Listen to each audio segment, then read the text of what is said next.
Hi, everybody. Glad you're with us tonight. I'm Darren Kramer. And I'm Sonia Baghdadi. Keith and Ann have the night off. And we begin with breaking news tonight out of Westbrook, where officials are investigating a crash involving a small plane. Plane went down around 3:30. One person is dead. One other person in this wreck has been hurt. News 8's Bob Wilson live in Westbrook now with the very latest. Bob?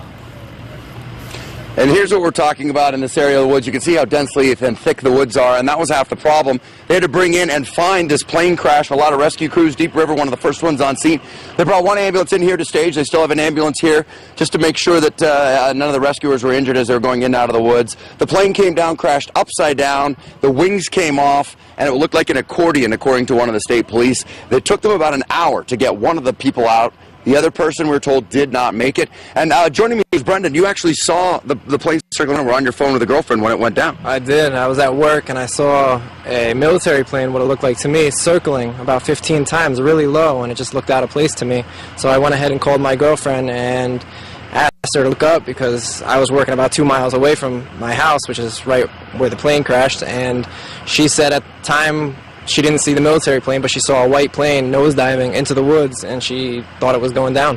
And that was it. It was a white and blue plane. It was pretty spectacular here, and people are saying that when it crashed down in there, it was very hard to find because it was so densely populated with the woods and everything. So state police coordinated with the rescuers on the ground and that military plane to talk to the state about exactly how they could get in there. So they guided them in with GPS. They had tracking dogs also. And as they went into the woods, they were able to find parts of the debris, the wreckage, and then they came across the fuselage. One wing was still attached. They said it was some very tough terrain. The initial phone call came in around 2:40 of a low-flying aircraft, and it was very unsure as to where that aircraft may have went down. We did get reports of a downed aircraft, but again, it was very vague as to where they were located. And as you can tell, it's a very densely wooded area. It's very difficult to find anything in the woods.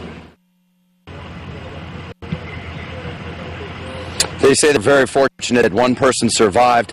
And the ambulance are still going to be here for a little bit. They're trying to make sure that all the rescuers involved and the investigators, as they go out to the site, are safe and secure because it is such a heavily wooded area, very dangerous area. And they said there was no place to safely set down a plane. Basically, picture woods and having a nosedive into the woods. That's what's going on here. I'm Bob Wilson reporting live in Westbrook, News 8.